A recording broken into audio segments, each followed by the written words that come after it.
Hello, everybody. Welcome to Prep Huddle Live on StriveSports.com. I'm Taylor Siebert, and joined by, as always, Tony Chapman in Grand Island. How's it going, Tony?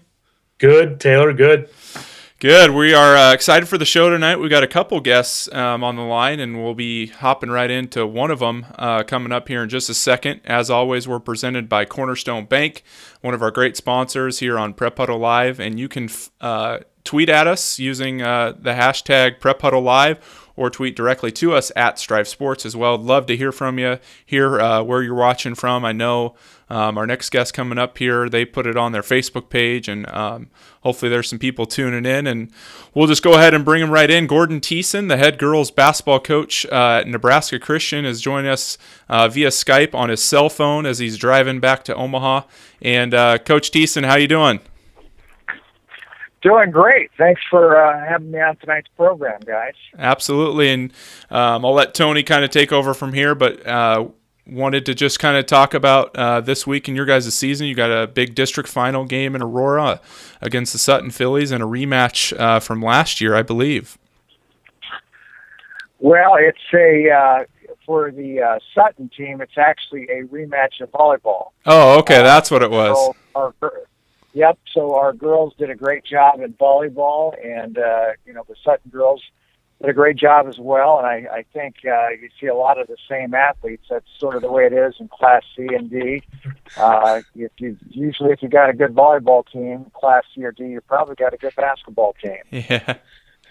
That's the case. Coach, thanks for being on with us. And just wanted to talk a little bit about if you could maybe introduce us to the Eagles a little bit. As I look here at your stats on Max Preps, I see a lot of the same names that I did see in volleyball. I see you guys are averaging about 42 points a game, and nobody in double figures, but I count 4 players at 7 to 9 points. So you got nice balanced scoring. Can you just introduce us to your team and how you've been playing recently?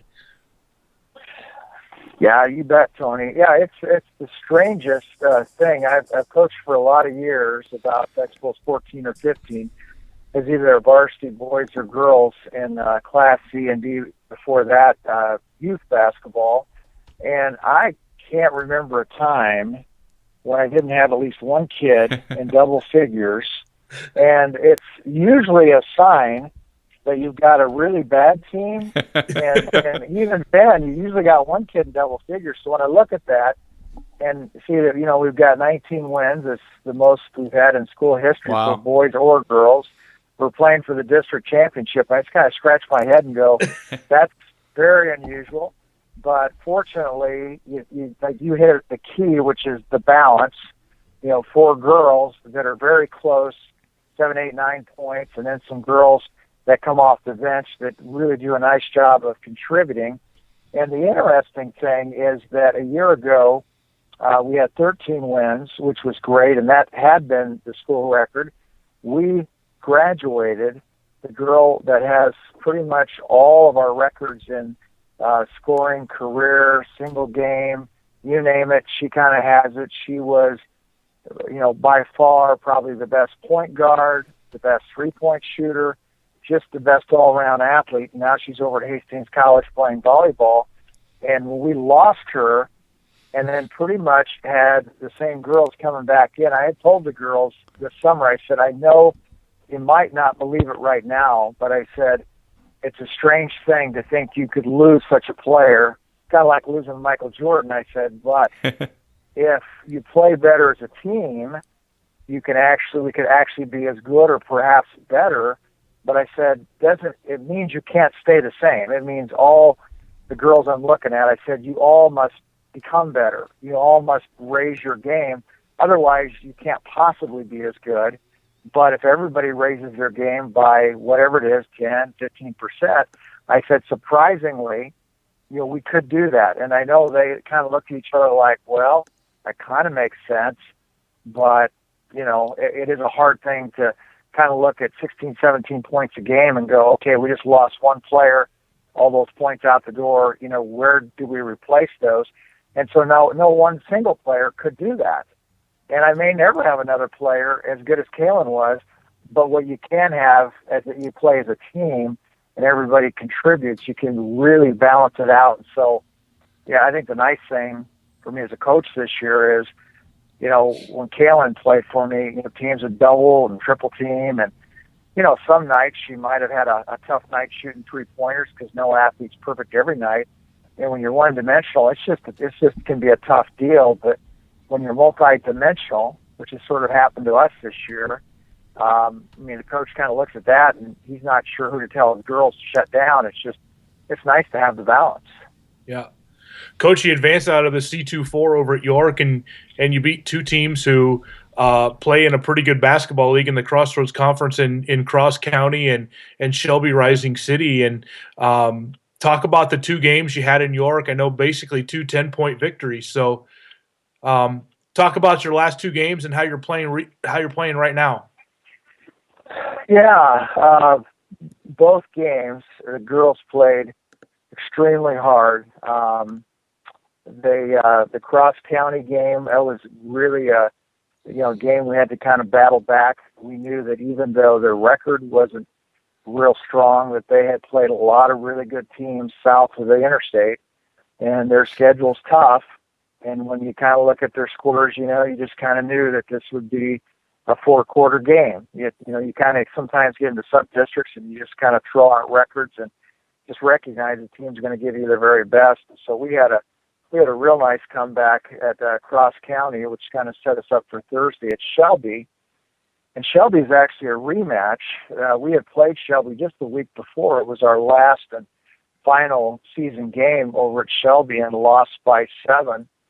And really felt like we had a little bit of a comeback in the fourth quarter. It came a little bit too late in the game, but really had a sense that, we needed to play tougher.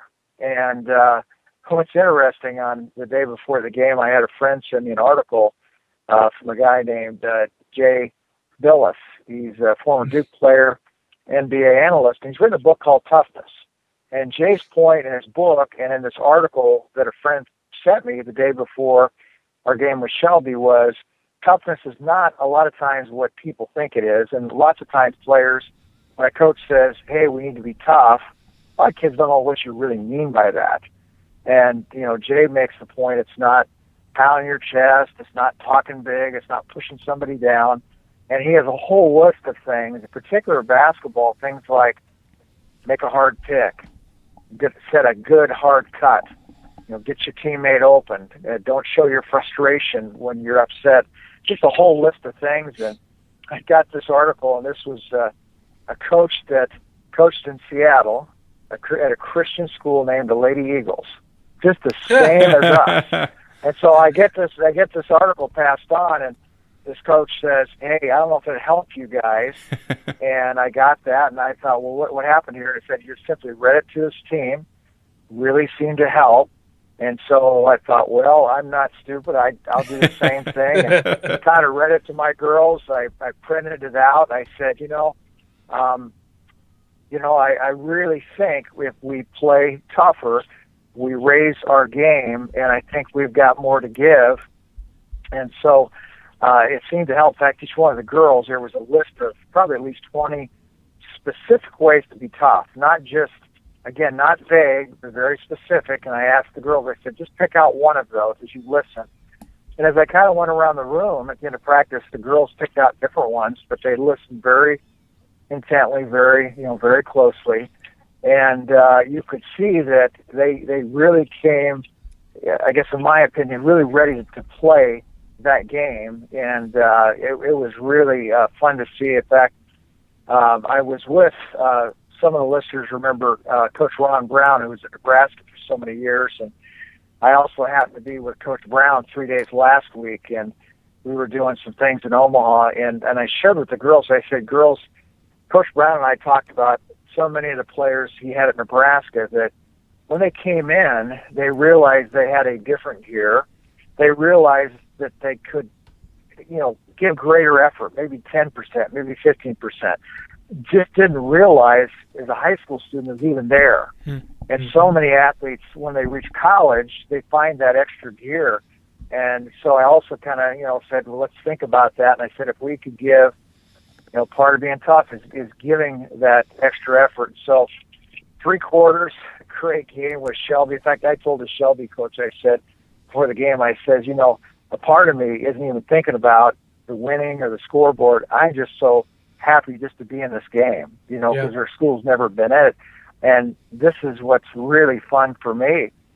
But we go into the 3rd quarter down by 1, just a really good game. And when we had that quarter timeout, as we looked out in that quarter break, I just said, I said, girls, look over at Shelby. I kind of looked over and I said, those girls, they're playing their hearts out. They're playing their best. And you're going to have to be tough. You're going to have to give it everything. We've got 8 minutes. I said, I've kept all the timeouts till now. And I said, part of what I want you to do is give everything you got. About every couple minutes, I'll get a timeout if we need it. But I want you to the point of exhaustion to where you can go no further. And so amazingly enough, in that 4th quarter, we scored 19 points. 19 points to Shelby 6.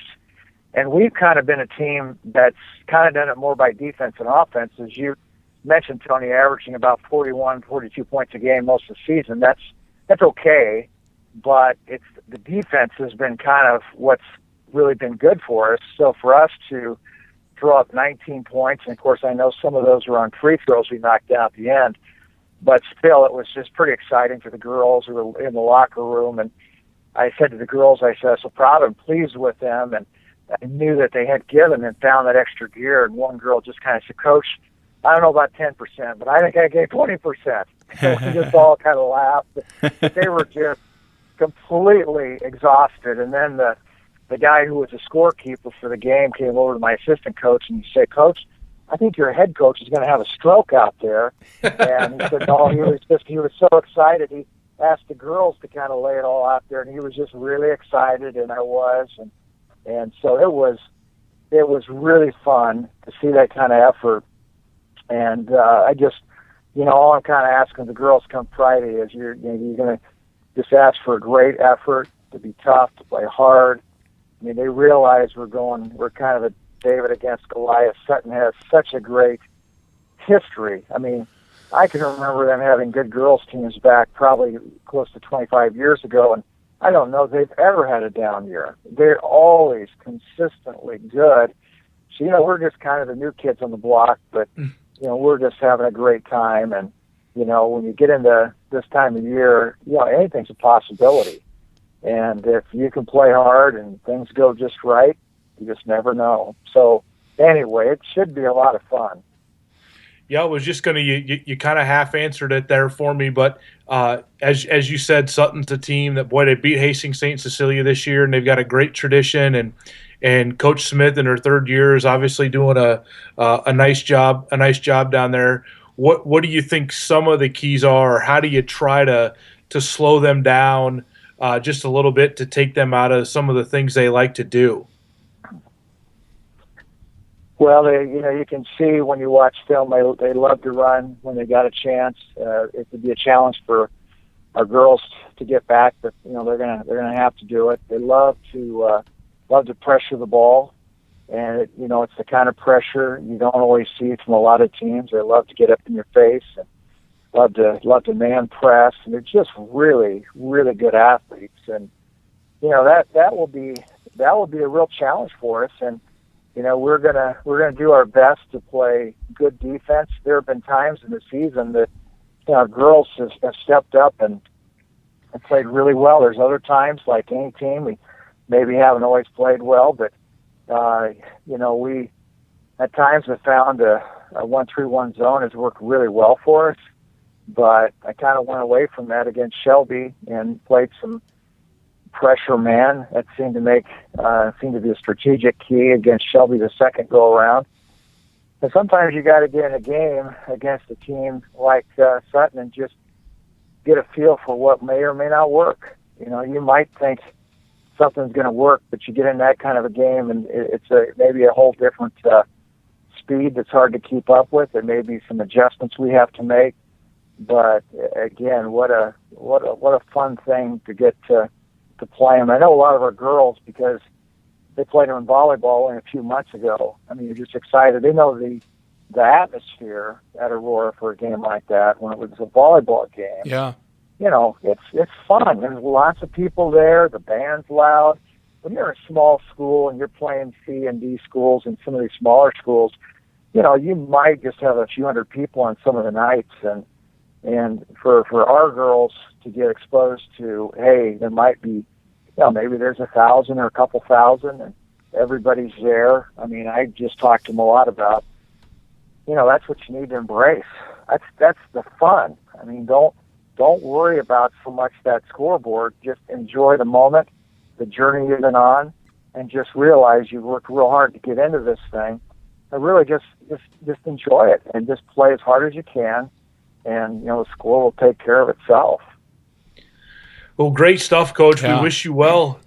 We wish you well on Friday, and I know, like you said, it'll be a tough assignment, but we at Strive, we win either way, since both schools are Strive schools. And if you need that, if you need Jay Billis's full book over the summer, let me know. I've got that one on my bookshelf, so it's a good one to read.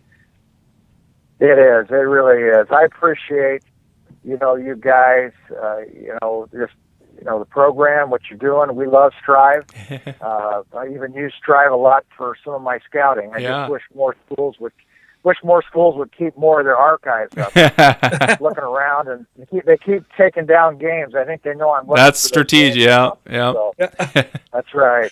Well, thank you, Coach. Yep, you guys are welcome. All right. Thank you. See ya. All righty. Yep, bye. All right. Well, thank you. Awesome stuff. Yep. Appreciate Coach Gordon on his drive back to Omaha. He said he was going to get having some back treatment. So appreciate him doing that on the way back. And just a guy full of knowledge. You can tell I've heard stories of him, and back when I was in high school, he was part of FCA, and we were just talking about that today. I mean, just a great guy, and probably a great guy to play for in high school too. So, yep, he's one of the good ones. So, very good to have him on. Yeah. Do you want to get into those Friday games really quick, Taylor? Yeah. Then we'll call up Mike Sautter, who's got some bronchitis. We're going to keep his interview short, so probably good timing here. We'll run through that and then wrap it up with some boys stuff. So, yeah. So we have in C1 we have 3 teams playing in district finals for a chance to go to state on that'll start next Thursday. All of them are in a win and get in situation. I don't think any of them would have a chance at a wild card. So we have Fairbury playing Lincoln Christian. That'll be at Doane College. And North Bend will play Bishop Newman from Wahoo at Midland University.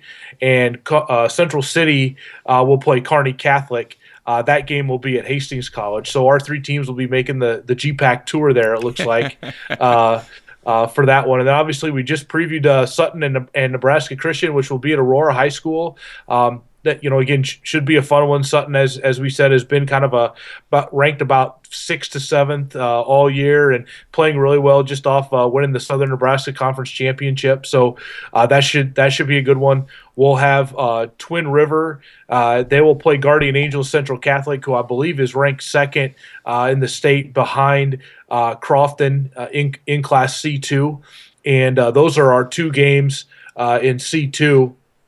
And in D1, we have an all-strive game at Centennial with Friend and Bruning Davenport Shickley. Both of those teams playing really well here as of late. I know Friend won the Pioneer Conference title, beating Sterling, who was ranked most of the year, and then they also beat Sterling, I think, in their sub-district final.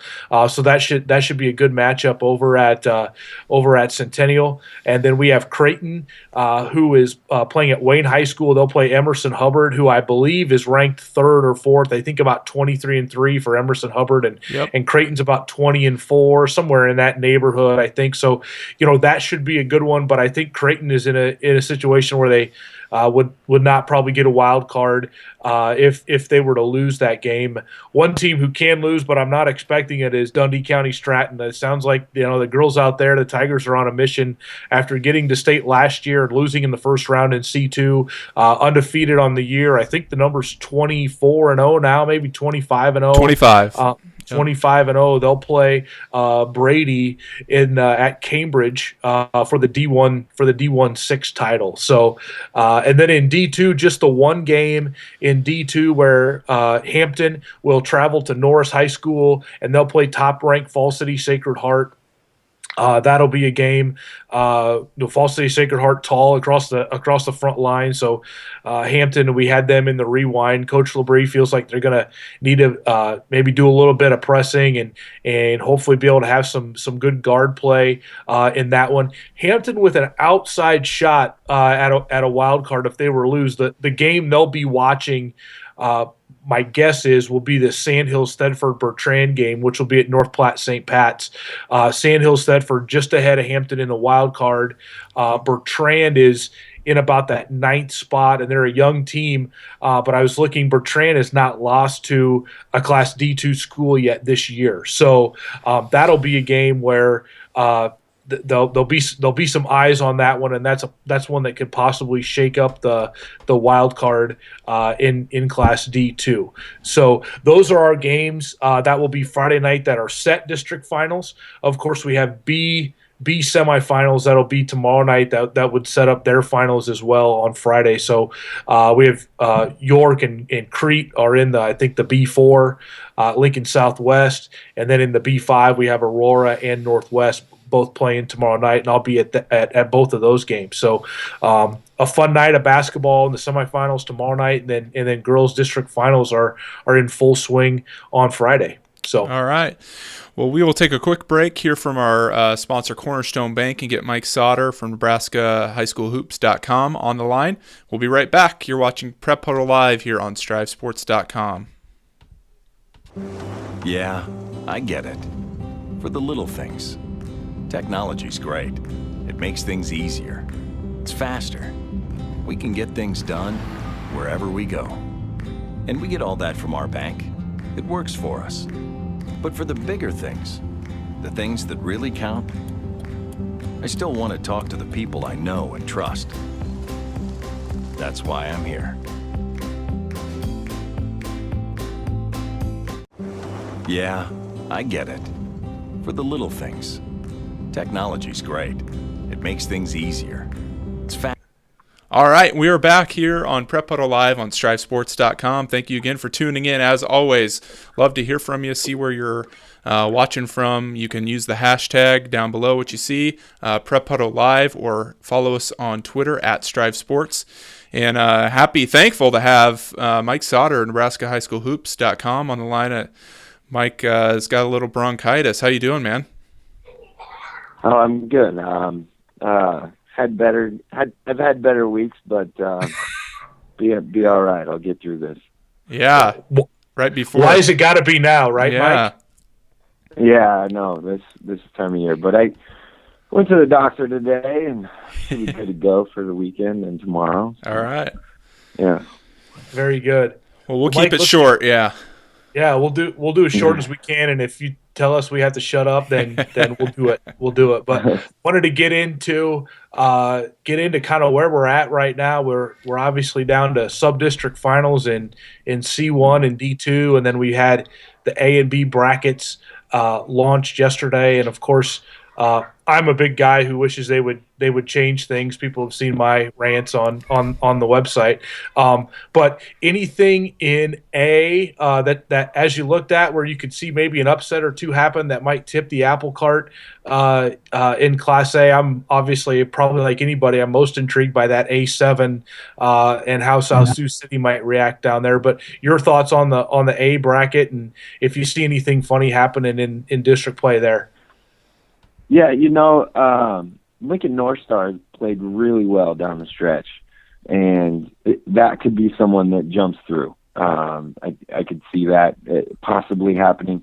Then you have, the South Sioux City thing is what it is. Yep. As long as the points are the way they are, and they keep kind of fluctuating up and down from A and B, then if I'm Coach Comstock, why would I change my schedule? Right. If I can almost guarantee that I host a district every year, why would I change it? I wouldn't. I wouldn't. Why? So I do think that the Northeast is probably the favorite to come through that. Miller North is playing better down the stretch also. Those are two that I definitely can see. I also see Bellevue West and Papillion La Vista. If those two can get by North Platte and Papio plays Lincoln East, that that matchup will be a pretty good matchup. Other than that, if Omaha North doesn't shoot the ball very well, then I could see a Fremont or a Westside, whoever wins that, giving them problems. But other than that, I would have to say that it's going to be tough to see an upset, if you will. Yeah, then in B, there's some obviously two of the top 5 seeds in the class are out west in Scottsbluff and Sydney. But in B, do you see anything that really intrigues you? I'm kind of intrigued. I'll be at the B5, and I'm kind of anxious to watch Aurora, possibly an Adams Central in a final. But anything in B that jumps out at you as a upset team, or maybe somebody who's playing well that might get through to state, maybe a Scott as a 3 seed, somebody like that. Yeah, yeah. I mean, how about that district? Yeah. So you have Scott, Elkhorn South, and Gretna, all in the same district, and they're all pretty much rated in the top 5 or 6, yeah. At least top 10 of everybody's. I do think if Blair can get hot with Vance Jansen, that they might be able to give Bennington a run and maybe knock them off. But winning 3 games is going to be a tough task. But I do think that might be a possibility. Also, that Adams Central Aurora should be pretty good. And then out west, you have kind of Sydney and Scottsbluff that'll be playing the rubber match. They're 1-1 against each other. But it does look like, as far as the wild card points, that one of those two will make it into the state tournament, and then the other will probably be from that B3 with. B2. B2, yep. Scott, Elkhorn, South Gretna. So it looks like those would be the power points as far as that's concerned. And B1 is pretty interesting, just because you have Pius, you have Platteview, who's played well. Plattsmouth has been a little bit up and down. Waverly's kind of come on strong too towards the end of the year. So I think that the B1 will be kind of, I could see any one of those four teams, I guess I would say. And Norris has actually played tough here towards the end too. So we'll see. I think that could be an intriguing one. But other than that, I don't think there's much of a. Beatrice, I think, has a pretty good road. Seward's tough, but I think Beatrice is kind of obviously odds-on favorite to make it out of there. Crete has played well lately. I know they just beat Seward, so that'll be a quick turnaround for both of those teams to play each other. So, that one should be interesting as well. So, I'll move quickly. There's a few I just wanted to highlight, teams that maybe you've seen down in the smaller classes. Of course, looks like we might have got a little bit of disappointment in Jake Sheaf's injury last night for Wahoo, but Wahoo, the battle for Wahoo, which will be at Elkhorn South, I guess, tomorrow night. I'm sure that's a game you'll have somebody at, and I'll probably actually be there. Okay, have you heard on? I was there last night. Well, have you heard on his status? I was there last night, and he didn't know. Obviously, right after the game, no one knows, right away. But he did have ice on his ankle and walked out of the gym in crutches. And I would assume that it's a high ankle sprain, and just knowing him and Kevin, I mean, they're tough kids and coach's kids. I think he'll probably give it a go. He just kind of came down. He went up and was going up for a layup and just kind of came down wrong on his ankle. Just kind of twisted it looked like, and from my vantage point. But Jacob Rizicka, I can't even say it, but Rizicka definitely stepped up and helped in that game. He scored 11 of his 13 points all in the fourth quarter, and that was all after Jake Sheaf went down. So he's a sophomore. He can step in and play pretty well. Iverson for them is pretty good too. But Newman is very good, and without Jake Sheaf at full health, that'll be a tough one. And then it's hard to see Newman losing that game, even with Jake. Yeah. I was going to go into C2 as I stay on my high horse, but I don't know if you've seen any of these play, but 3 will play 4 in a sub-district final, 5 will play 7 in a sub-district final, and 6 will play 8. So you have Southern Valley playing North Platte St. Pat's, Bridgeport playing Hemingford, and Twin River playing Battle Creek. I don't know if maybe you've seen any of those teams, but all great cases there for why it would be great if we could split this thing up a little bit. And I don't know what the perfect scenario would be, but that'll be a tough night. Do you see? I know you've seen St. Cecilia as the teams in C2. Is St. Cecilia really head and shoulders above everybody else there, you think, or do you have somebody there who you think could be a dark horse? I would have to say that they are. I mean, based on record alone, I've seen them twice. And, I mean, one is they don't have a senior, and they're that good right now. So look out in the future, I guess. And Beatrice's only loss on the year is to St. Cecilia. And St. Cecilia is pretty good. And GICC took them down to the wire and beat them, I guess. So, hey, they're beatable, obviously. But they have to be the favorite just based on their year so far. Other than that, I mean, it's pretty much theirs to win, I would think. Of course, Taylor will be down in Geneva, number 1 versus number 2 in the PowerPoint in the sub-district final there for Heartland and BDS, which that'll be a good one. Yeah, it should be really fun. I was going to bring that up. That should be a very good game. Heartland, I saw them play Riverside, and the thing I think I told Taylor that the thing I liked about Heartland the most was their depth. For a smaller school like that, they're pretty deep and pretty athletic, and so is BDS. So that'll be a really good game. That'll be a really good game. Yeah, it should be fun. And then, of course, St. Francis plays High Plains, which is 3 in the points versus 5 in the points in another sub-district final. So those games will be really high-level basketball tomorrow night. Yeah. Mike, I think we've kind of wrapped through all the good ones that we're expecting. There's actually one more. Okay, fire away. Wayne and Winnebago play tomorrow. So that'll definitely be a good game, and we'll have someone covering that one tomorrow. So very good. That'll be a very good game in Oakland, and it's crazy, these sub districts. I mean, you have all these really good teams playing each other, and sorry.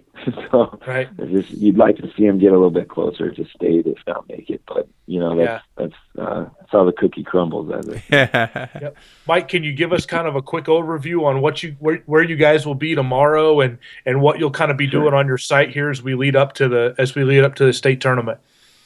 Yeah, we'll tomorrow I'll be at the Wahoo game if my health lets me, and then we'll be at Winnebago and Wayne in Oakland, and then from there just doing the best we can. I'll probably be a rover, as I call it, and just try and hit a few different games on Saturday. There's I kind of pegged a 2:00 and then 3 o'clock, maybe catching the end of a 3 o'clock game, and then 5 and 7, and haven't really mapped that out yet where I'll be. And then we'll be in have Lincoln covered for the 2 games that'll be there in A. And then Monday is district finals. We'll have Norfolk covered, and then not quite sure where. It depends on, as far as who wins the games on Saturday, where we'll be on Monday. And then Class B is Tuesday. So we'll be there, and then obviously we'll do some state preview things, and hoping to maybe do state previews for every team, and just kind of do a quick wrap up. And then another on the premium side of what we do, we're kind of working on it now, is our updated player rankings for 2015 and 16 class. Cool. And then the 2017 will add some more names as far as players to watch on 2017 class. So real quick, that'll all come out before state. Cool. Real quick, where do they go to get that premium access? You have a button right there on the top of your site. Yeah, it's just all on Nebraska-hshoops.com. And, okay. I think we said before, 95% of what we do is free. The stuff that we don't do, the paywall things, are just more of the recruiting updates and the player rankings. But everything else is pretty much free. So cool. All right, well, get well, man, and get some rest, and we will see you down the road and here at state as well. And appreciate you coming on the show, Mike. Yeah, thanks. And another thing too is, as far as state is concerned, we will have every single location. As far as the boys state tournament, we will have someone in every gym for every game. All right, very cool. Yeah. All right. Thanks, Mike. Guys. Yep. Thanks, Have Mike. a good night. Yep. Yeah. Bye. See ya. All right, Tony. Well, great little rundown, I think, of kind of the top level games there in all classes. We didn't touch on D2, obviously. Exeter Milligan taking on. Exeter Milligan will play, I believe. They beat Hampton. Who did it? Lawrence Nelson. Okay. Yeah. I think Lawrence Nelson beat Meridian on the other side, or beat Dorchester on the other side of that. I think. Yep. And then also in D2, you have Spalding Academy and Riverside will play their rubber match. Boy, have they had fun this year! They split 2 games in football. They split 2 games in. They split 2 games in basketball. I guess this is the ultimate rubber match. Some kids who were teammates last year. So I was just thinking that. Can you imagine if they were all together? And crazy. It'd probably be fitting that they maybe played a 2 or 3 overtime game up in Albion tomorrow. And then, the winner of that district will have probably Wilcox-Hildreth. I believe Wilcox-Hildreth will play they'll play Heartland Lutheran tomorrow night in Wood River. So that'll be an interesting matchup on those two. Wilcox-Hildreth was kind of that team that was undefeated for the longest time, and they kind of eked in the rankings not even till about mid-January. So it'll be interesting to see, whereas you have both Spalding Academy and Riverside who played probably tougher schedules and were ranked from the beginning of the year. So it'll be interesting to see if whoever wins the Spalding-Riverside game, it'll be interesting to see how they match up with Wilcox-Hildreth. And then, of course, D1 is – we just got our head spinning on D1. Yeah. So Heartland and BDS, it looks like both of those teams will get to Lincoln.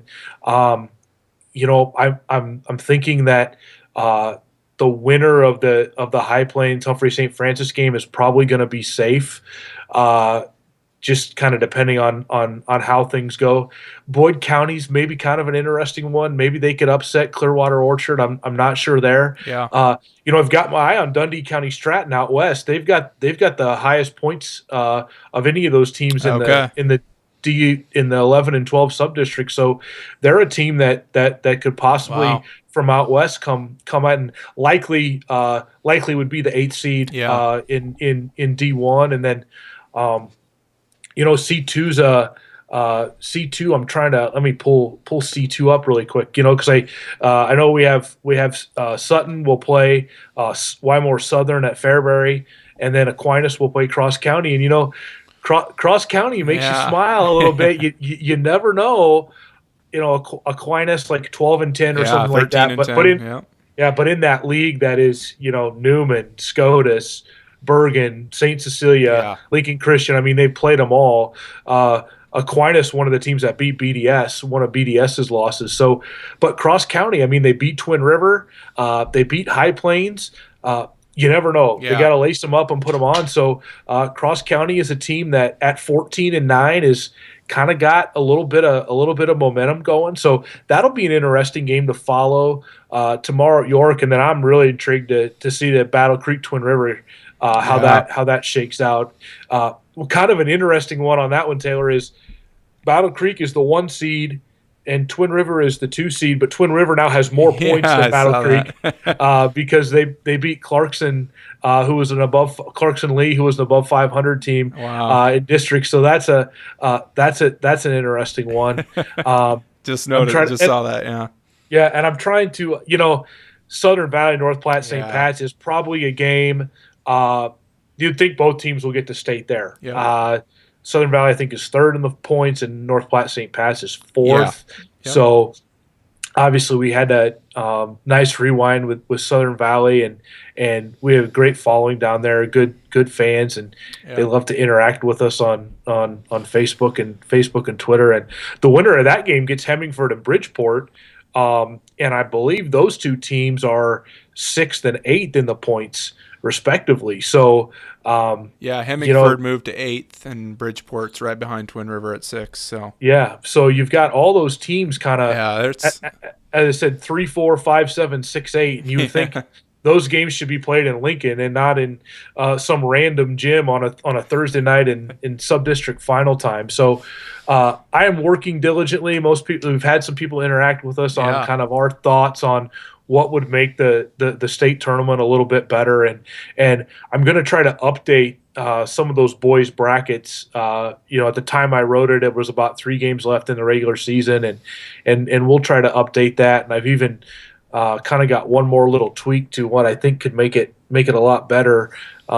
Actually was looking at it last night that we could get Bishop Neumann and Columbus SCOTUS as 1 and 2 away from each other until the state finals, and still have some geography in there. So it'll be interesting to see how it all shakes out. It's been fun. It's fun to interact. It'll probably never happen, but what the heck, right? Like Nick said at Norfolk, what the media says means nothing, right? It's got to be the member schools that make the decision, and you've sent it to some coaches who like the idea, especially in the upper classes where it's it's different. A and B is different than the smaller classes. What we're finding out. I'm really thinking, but I really think in Class A. I mean, the way they do it now, I don't see any reason why in A you wouldn't just seed the tournament 1 to 29, or if there's 28 schools, you're going to have 3 or 4 schools get a bye, and those top 3 or 4 schools have to win 1 game to get to the state tournament. Whereas now they have to play 2, and one of them's probably fairly meaningless. And why not give them a decided advantage and eliminate the wild card? And I guess my opinion is if you can't win 1 game against a team that's seeded 15th or 16th or 17th or 18th, then you probably don't deserve to go to Lincoln anyway. So I do love the wild card for seeding teams as opposed to record. Back in my day when it was black and white television, they still used winning percentage. So to change to the point system has been great for seeding, I think, whether it be in football or volleyball or basketball. I think it's great. There are people who will argue, the playing up, playing down thing. South Sioux City being one of them in A. They've got a B schedule because they've been a B school traditionally. And That's tough. I'm guessing that Grand Island's athletic director and North Platte's athletic director and Kearney's athletic director, they probably didn't call South Sioux City when they went to A. And so what's South Sioux City to do? They're in a conference. They played Norfolk and Fremont. They play all the big schools in Sioux City who are A size. I don't know what else there is to do. And you're looking at Adams Central too, and Adams Central is a perfect case too. Their boys are B, their girls are C1. Yeah. Well, if you're an athletic director, you're in a thankless position there. So, I mean, you play the schedule that's given to you, and you move on down the road. There's not really much you can do. So, it'll be interesting to see those teams play and see how they react to the classes they're in, and we'll be there watching. It'll be fun. Yeah, so, absolutely. If you haven't checked that article out, we've got it up on the front page there. The new and improved ? March Madness of Nebraska basketball. So check that out. Tony put a lot of work into that, and we thank him for that. Just to maybe start a new conversation, think outside the box a little bit, and would appreciate your feedback on that. So we will wrap things up here. I think we're done. Want to thank Cornerstone Bank, as always, great sponsor and helping make this show possible. And thank you to Gordon Thiessen, who was on earlier. We'll have the recording up here in about 45 minutes. And also Mike Sautter, who is sick tonight and still rattled off everything, all his knowledge, just like he normally does. He was talking more than we thought. Yeah.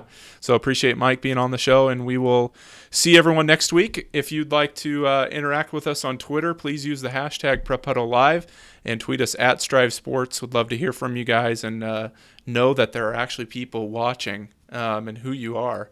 And we appreciate all your support as always. So have a great night, everyone, and we will see you right here next week at 7:30 p.m. We'll be previewing girls state basketball, right? Absolutely, so girls state basketball. Big week. And I mean, in theory, we'll probably be a little heavier on girls, but the boys stuff should be set by then too. Yeah. We'll have everything in district final will be done on Tuesday night. So we might just quickly run over the brackets, but be heavier on the girls' side, and then do obviously an in-depth preview on the boys the following week. So okay, yep. All right. Well, thank you guys for tuning in. We'll see you guys next week. Thanks. Thanks, Taylor. Yep. Yeah, I get it. For the little things. Technology's great. It makes things easier. It's faster. We can get things done wherever we go. And we get all that from our bank. It works for us. But for the bigger things, the things that really count, I still want to talk to the people I know and trust. That's why I'm here.